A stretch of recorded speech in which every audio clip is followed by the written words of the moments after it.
Hello and welcome back to Churn Lane for part 5 of building a TMD. Today we're going to be taking a look at some of the additional buildings that we're going to have on this little layout, and we'll take you through the building and the weathering stage also. So first we have some porter cabins that are picked up from exhibition for £5. Initially what we're going to do is just apply a wash here of thinned down black Humbrol paint and leave that to dry overnight. Then we have the Nightwing refueling kit, so we're going to assemble this. I begin by applying a thinned down mix of black and white Humbrol paints, and this just gives a base for us to build upon. I have a lighting kit to apply to underneath the canopy, so I'm going to use the same method of the brass rods to get the power into where I need it to be. I have one positive and one negative brass rod to solder the LEDs to. So the LED lights are assembled and then soldered to the positive and negative rails, completed for both sides, and then we just connect to a 3-volt power supply just to make sure that these are working okay. I'll then drill some additional holes to take the brass rods underneath the base and fix the canopy into position. The 2 rods for power then taken out the end of the depot base and secured into position with some tape, and these will be connected later on. Then have a Daypole water tower kit C005. We begin by assembling the structure braces, followed by the under supporting structure of the water tank.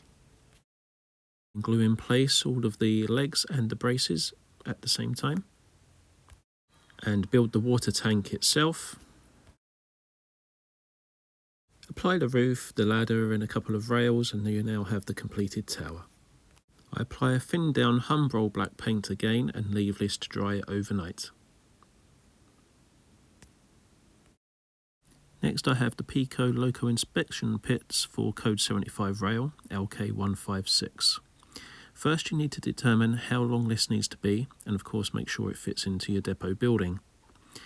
You can see here that for lighting I've actually drilled out the sidewalls, and the idea of this is that I can then place an LED behind this and get lighting come through into the inspection pit. Takes a bit of time to do, but hopefully this will end up being quite good. So I need 2 of these Loco inspection pits. Next we have the Ratio Trackside Series oil tanks.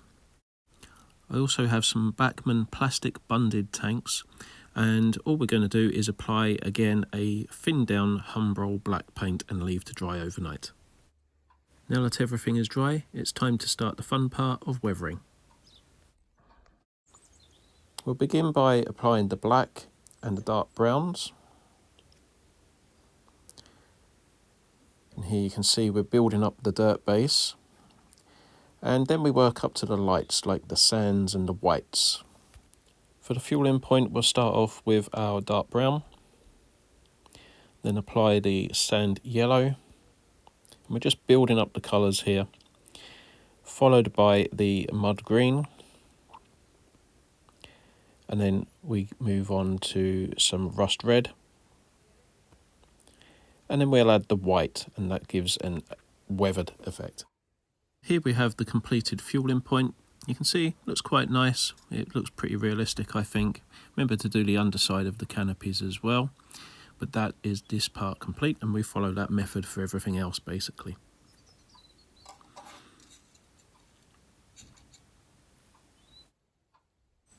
So now we're going to move on to the water tower. So we'll begin by applying the dark brown to our black base.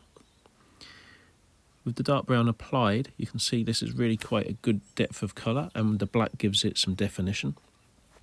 So we'll move on to do the rust red now. You can see the rust has now been applied. We're now going to apply snow white, and what that does is that gives a really faded effect, and here you can see the result really does look quite pleasing. So this is the structure complete. So now we're going to move on to our other tanks. we're going to just dry brush the colours onto the black base that we've already done. Once those base colours have dried on, it's time to begin the weathering. So just using the weathering powders, as you've already seen, build up the layers until you achieve a deprived, aged look. And here you can see the end result.